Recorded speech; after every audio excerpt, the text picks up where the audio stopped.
Topic: APJ Abdul Kalam. A leader should know how to manage failure. Dr. APJ Abdul Kiyasta. Abu Pakir Jainul-Abdin Abdul Kalam was an Indian aerospace scientist who served as the 11th President of India from 2002 to 2007. He was born on the 15th of October 1931 and raised in Rameshwaram, Tamil Nadu. He studied physics and aerospace engineering. He was among India's best-known scientists before he became the country's president. He worked for the Indian Space Research Organisation, ISRO, where he helped launch India's first satellites into orbit. Later, Kalam worked on developing missiles and other strategic weapons. He was widely regarded as national hero for leading India's nuclear weapons tests in 1998. He was popular as the Missile Man of India and People's President. KINEMASTER. He was the recipient of many prestigious awards such as Padma Bhushan in 1981, Padma Vibhushan in 1990, and the highest civilian honor Bharat Ratna in 1997.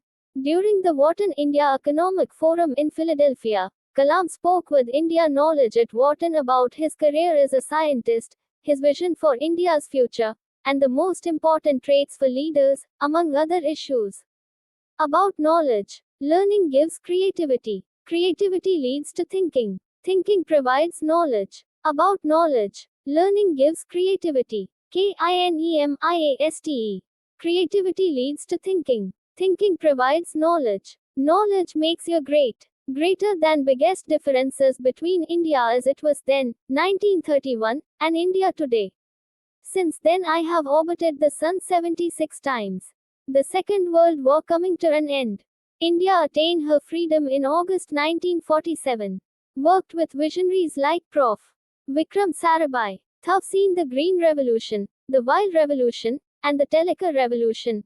I have also seen the growth of information communication technologies, ICT. About experience and lessons learned as a missile man. Kalam. One of the important lessons I learned in the space and missile program was not just how to handle success but how to deal with failure. Greater than guilty. About developing missiles and nuclear weapons. Kalam. Realize that for my country's development, peace is essential. Peace comes from strength, because strength respects strength. Greater than India's president in July 2002, leadership qualities. Kalam. I was elected President of India from 2002 to 2007 through. The fourth trait is that the leader should have the courage to make decisions.